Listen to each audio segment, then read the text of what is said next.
Oi meu povo, tudo bom com vocês? Hoje eu tô aqui para falar um pouco para vocês sobre a importância da classificação internacional das doenças que entrou em vigor agora dia 1º de janeiro para nós que trabalhamos com saúde mental. E eu gostaria de contribuir de alguma forma lendo partes do meu livro para vocês, que eu lancei em maio, no dia 1º de maio deste ano.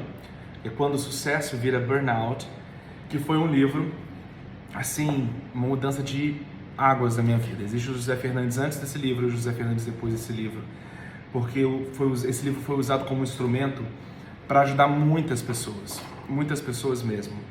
E eu gostaria de compartilhar com vocês a introdução. Olha como o livro mesmo lançado, vai fazer um ano em maio, né? Ele já contribui de certa forma, de grande valia na vida das pessoas. A síndrome de burnout é desde sempre uma patologia, essa é a parte da introdução que eu vou ler para vocês.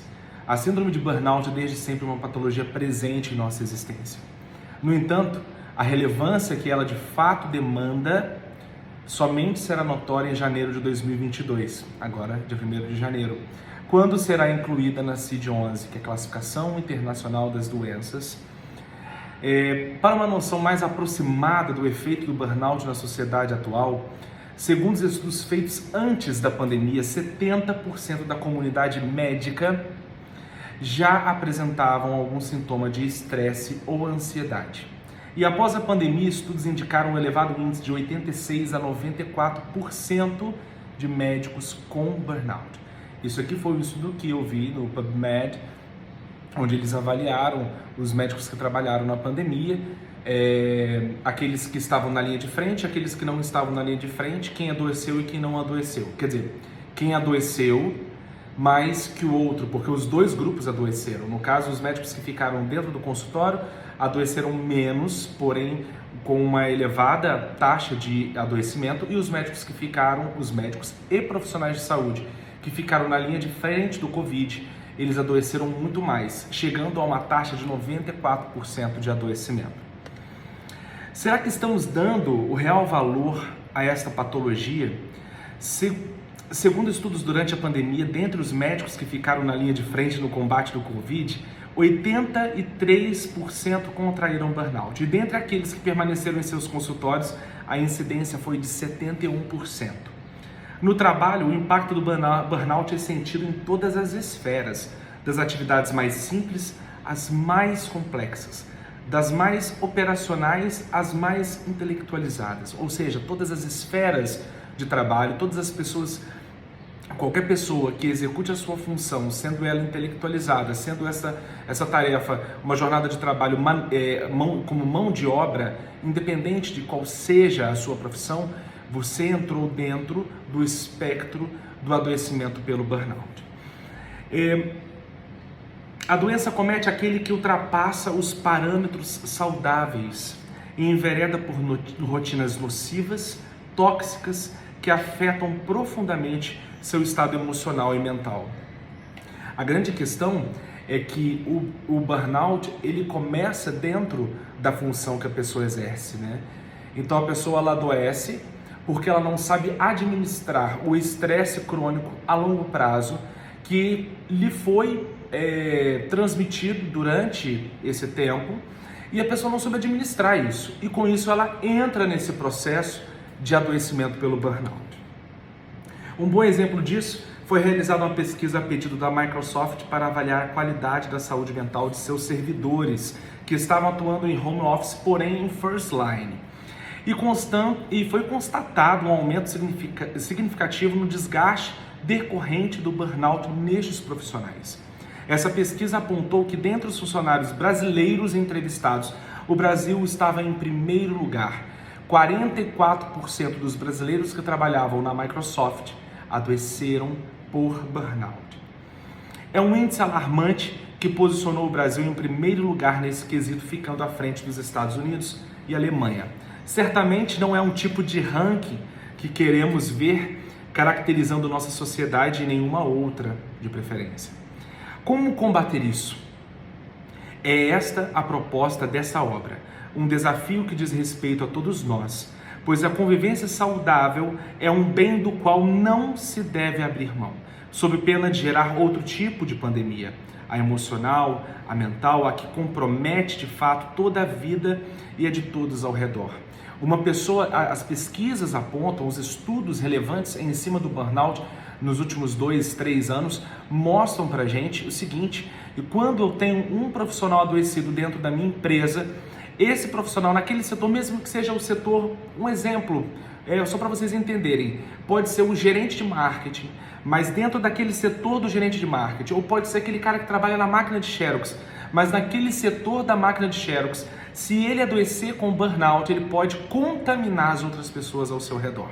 E isso tudo eu descrevo nessa obra.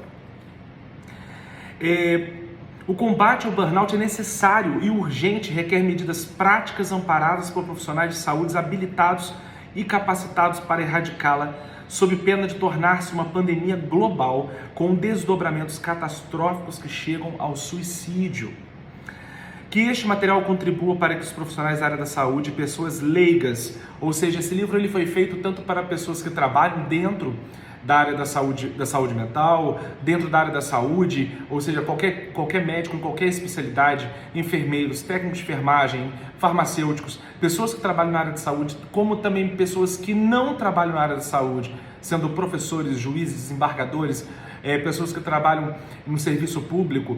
Independente disso, essa obra ela foi feita para abarcar todos os profissionais, ou seja, todas as pessoas que executam a sua função e não sabem como administrar de fato o seu trabalho e o seu estresse ao longo do tempo. Que este material contribua para os profissionais da área da saúde, pessoas leigas que devem e querem ter compreensão desse tema, encontrem conteúdo que os motive a reverter um quadro alarmante, agravado e fomentado por fatores sendo os mais diversos. Sim, é possível vencer o burnout. Esse livro é minha contribuição, resultado de anos de atuação junto aos serviços públicos variados.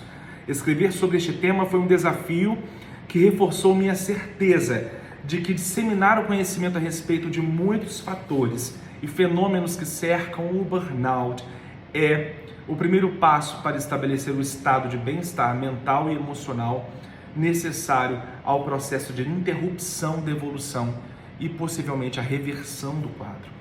Que você encontre mais que informação, que você encontre nesse livro um incentivo genuíno para transformar a sua própria história e de outras pessoas que enfrentam essa doença e sofrem as consequências de desconhecê-la, atribuindo a outras pessoas ou situações a dor com a qual se costumam viver, sem saber que podem mudar este quadro. E que essa mudança comece agora. Boa leitura.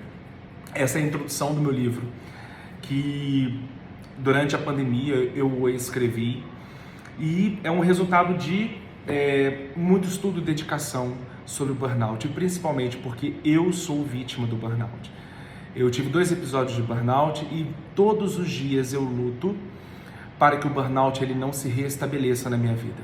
Todos os dias eu faço coisas, eu faço estratégias, eu construo formas de não permitir que o burnout entre na minha vida.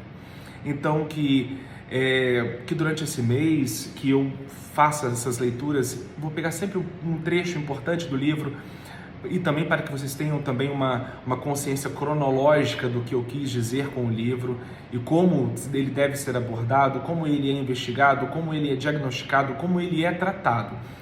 Então eu espero que isso seja a bênção na sua vida, como os estudos sobre o burnout enriqueceram a minha vida e me deram um outro significado de vida em relação a como encarar o meu trabalho de frente, sem permitir com que o meu corpo adoeça. E é claro, isso não é uma tarefa fácil, é muito árdua, porque adoecer por burnout é uma experiência de vida, é entrar dentro de uma esfera de uma doença que todos os dias ela bate a sua porta. Quando você não consegue dizer não, quando você não consegue administrar suas funções, quando você pega cargos, funções demasiadas que estão além da sua capacidade física e mental para poder trabalhar, para poder executar as suas funções, Ali é o ponto de entrada. Então eu espero que essas leituras, esses minutos, essas gotas de ensinamento, elas possam ajudar vocês. Tá joia? Como me ajudou profundamente. Todos os dias eu tento fazer com que a minha vida seja uma fonte de conhecimento para que eu não adoeça e que eu também possa proporcionar às outras pessoas esse projeto de vida saudável, uma produtividade sustentável. Um grande abraço, fiquem com Deus e até o próximo vídeo. Valeu!